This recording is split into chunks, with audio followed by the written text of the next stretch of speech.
Hello dear students, जैसा कि मैंने आपको इंट्रोडक्शन करवा दिया है class 7 my English garden unit 4 learning from life का। तो लास्ट वीडियो में हमने ये देखा था इसके कि what do you mean by learning from life, कि लर्निंग फ्रॉम लाइफ से आप क्या समझते हैं।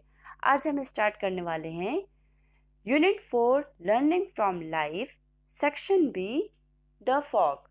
सो the fog is a poem written by William Henry Davis. So before starting the poem, before understanding the poem, we will know something about the author, कि हम author के introduction के बारे में जानेंगे। So William Henry Davis 1871 to 1940 lived in the United Kingdom and the United States. जो William Henry Davis थे वो कहाँ रहते थे, कहाँ रह चुके? यूनाइटेड किंगडम यूके में एंड यूनाइटेड स्टेट्स में। His poetry is mostly about life, nature and life hardships. जो उनकी पोइट्री है, जो उनकी कविताएं हैं, वो ज़्यादातर जीवन के बारे में, नेचर, प्रकृति के बारे में, और जो जीवन की मुश्किलें हैं, कठिनाइयाँ हैं, हार्डशिप्स हैं, उनके बारे में होती हैं। Besides poetry he also wrote prose. Poetry के अलावा उन्होंने prose is a form of essay, है ना, एसे राइटिंग जो हम लिखते हैं, तो वो लिखे हैं। The autobiography of a super tramp is one of his most famous pros works.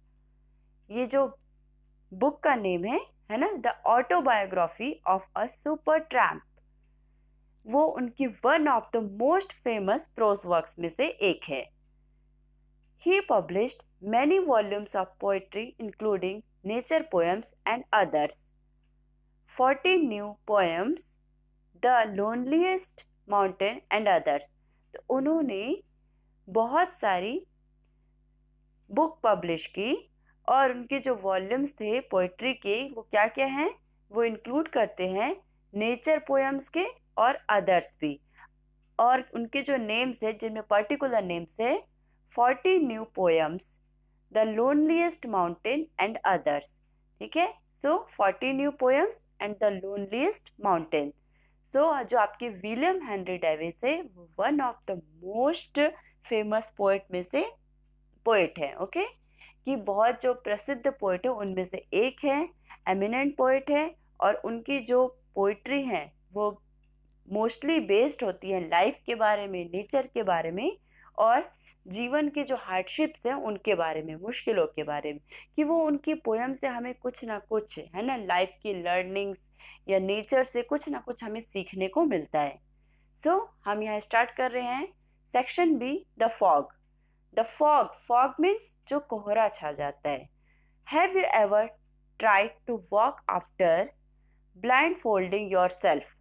Did you feel completely helpless or could you manage to walk without getting hurt? So, क्या आपने कभी भी ऐसा कोशिश किया है वॉक करने का after blind folding your self, कि अपने आप को आप बिल्कुल ब्लाइंडली फॉलो किए जा रहे हैं ना, बिल्कुल भी कि आपको कुछ होश नहीं है, just like a blind. Did you feel completely helpless? और क्या आपने कभी भी अपने आप को completely helpless महसूस किया है, कि एकदम मजबूर, कि आप कुछ नहीं कर पा रहे हैं, और इस तरीके से क्या आप वॉक करने में सफल रह पाए, इस तरीके से चलने में विदाउट गेटिंग हर्ट, बिना हर्ट हुए, क्या ये पॉसिबल है? सो ये जो द फॉग पोएम है विलियम हेनरी डेविस की, तो इसमें जो पोएट है आपके, ये फॉग में वॉक कर रहे हैं, और वो इस तरीके की फॉग है कि इतनी डार्क है ना, इतनी ब्लैक है कि उसमें वो रास्ता भटक गए हैं। अब उन्हें समझ नहीं आ रहा है कि उनके घर का वे कहाँ है, और उनका जो विजन है, उनकी जो अंडरस्टैंडिंग है, उनके जो सेंसेस हैं, बिल्कुल काम करना बंद कर दिए हैं। अब वो ऐसे में कैसे अपने घर पहुंच पाते हैं, वो हम इस पोयम में देखेंगे कि किसने उनकी मदद की, क्या हुआ। ठीक है, तो just like he tried to walk after blind folding, है ना, कि वो एकदम ब्लाइंड फोल्डिंग अपने आप को क्या किए, वॉक करवाए।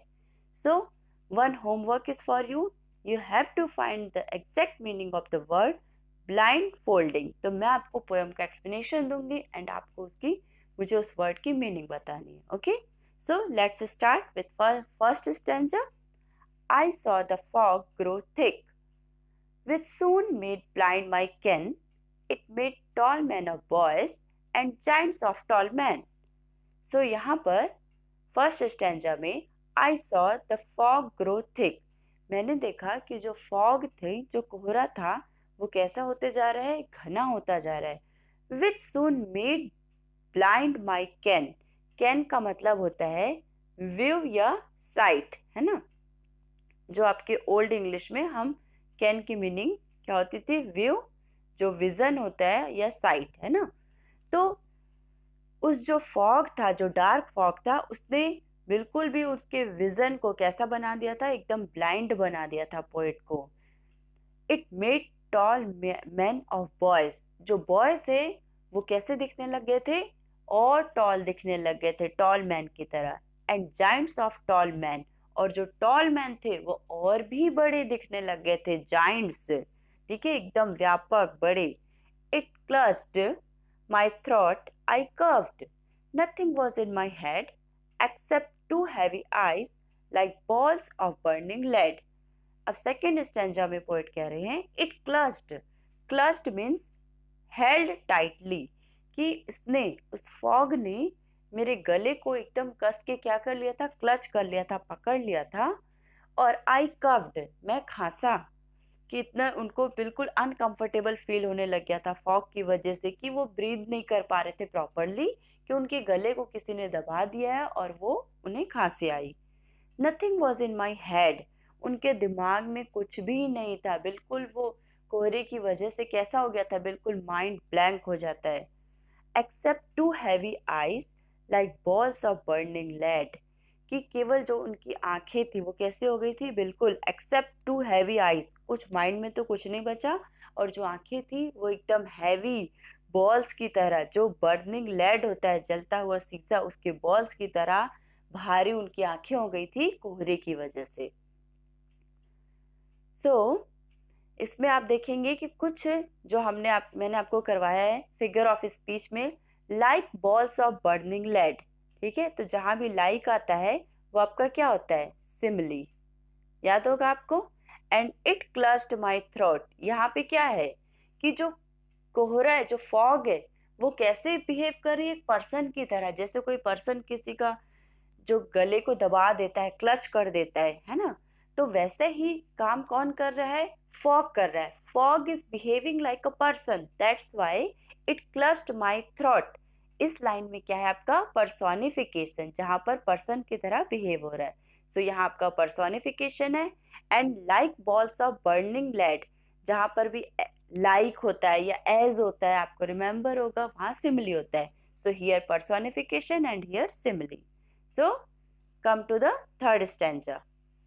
And when it grew so black that I could know no place, I lost all judgment then of distance and of space. अब ये कह रहे हैं पोएट यहाँ पर, and when it grew so black, और जब ये और भी काला हुआ, और भी गहरा होता गया. क्या गहरा हुआ, fog. that I could know no place, तब मैं ये जान पाया कि वहां तो कोई रास्ता ही नजर नहीं आ रहा था, कोई जगह ही नहीं नजर आ रही थी पोएट को. I lost all judgement then. अब उसने सारा जो अपनी समझने की शक्ति थी, सारी क्या कर दी थी, खो दी थी. मैंने अपनी सारी शक्तियां, जजमेंट करना बिल्कुल भूल ही गया, पूरा लॉस कर दिया. Of distance end of space, कि डिस्टेंस कहाँ है, स्पेस कहाँ है, कहाँ दूरी पर हूँ मैं, किस स्पेस पर, ये सारा ही उसने जजमेंट, सारी अंडरस्टैंडिंग जो थी पोएट की, वो यहाँ खत्म हो गई. जब आपका जो वो फॉग था वो और क्या हुआ, और ब्लैक ग्रो हुआ. So next fourth stanza. Then the street lamps and the lights, जो स्ट्रीट लैम्प्स थे and lights upon the halted cars could either be on earth or be the heavenly stars. अब poet कह रहे हैं जो street lamps थे और जो लाइट्स थी अपॉन द हॉल्टेड कार्स, और जो हॉल्टेड कार्स मतलब जो खड़ी हुई कार्स थी, जो कि कोहरे की वजह से रुक गई थी। तो उनकी जो लाइट्स थी और जो स्ट्रीट लाइट्स थी वो सभी, वो कैसे लग रहे थे, उसे कैसे प्रतीत हो रहे थे पोएट को, could either be on earth or be the heavenly stars. वो लग रहे थे कि जैसे या तो अर्थ पर है या फिर जो हेवनली जो तारे हैं वो कहाँ आ गए हैं, मानो नीचे आ गए हैं, कि वो जमीन के तारों की तरह उसे दिखाई दे रही थी, और या तो फिर वो अर्थ पर है, जमीन पर है, ऐसे नजर आने लग गई थी किसे, पोएट को। और ये जो हॉल्टेड कार्स हैं वो मतलब हॉल्टेड मीन्स रुकी हुई कारें, कि वो बिल्कुल कोहरे की वजह से जो उनके ड्राइवर्स हैं उन्हें यह दिखना बंद हो गया था बिल्कुल, जिसकी वजह से वो कार क्या थी, खड़े होने पर मजबूर थी, वो रुकी हुई थी, और उनकी जो लाइट्स थी और जो स्ट्रीट लैंप्स थी वो सारे ही उसे पोएट को ऐसा फील करा रहे थे कि जो पूरे स्टार्स, हेवनली स्टार्स, वो अर्थ पर आ गए हैं। Next stanza, a man passed by me close. I asked my way. He said, come, follow me, my friend. I followed where he led. अब एक आदमी पोएट के पास से गुजरा। I asked my way. अब मैंने उससे, he said, कि उसने कहा, उसने मुझे ऑफर किया, है ना, कि तुम क्या जानना चाहते हो तुम्हें कहाँ जाना है, क्योंकि वो रास्ता भटक गए थे poet. Come follow me my friend. तो उसने क्या कहा कि yes come follow me my friend, मुझे फॉलो करे, मुझे बिल्कुल फॉलो करो। I followed where he led, और मैंने जहाँ भी उसने मुझे वो रास्ता दिखाया मैं उसे क्या किया, फॉलो करता गया। तो इस तरीके से एक अनजान व्यक्ति उनके पास से गुजरा, और पोएट ने, है ना, उससे जब रास्ते के लिए पूछा तो बिल्कुल उसने ऑफर किया कि yes my friend follow me, और पोएट ने उसे फॉलो किया। लुक एट दिस पिक्चर, कि एक ब्लाइंड मैन है यहाँ पर, है ना। अब मैं इसे ब्लाइंड क्यों कह रही हूँ ये हम आगे देखेंगे, और इसके हाथ में एक स्टिक भी है, ठीक है। और ये है आपके पोएट, है ना। पोएट बिल्कुल एक स्मॉल चाइल्ड की तरह, एक बॉय की तरह उसे ब्लाइंडली फॉलो कर रहे हैं, क्योंकि अब वो खुद तो उनके सेंसेस काम नहीं कर रहे हैं कि कहाँ जाना है, वो बिल्कुल रास्ता भटक गए हैं, उन्हें कुछ दिखाई नहीं दे रहा है घर का रास्ता। Now he wrapped the stones in front. Trust me, he said, and come. I followed like a child. A blind man led me home. अब देखिए क्या हुआ। He wrapped the stones in front.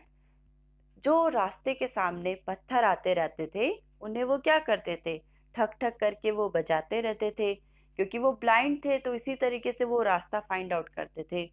Trust me he said and come, और उन्होंने कहा कि trust me, मुझ पे भरोसा करो और मेरे साथ चलो।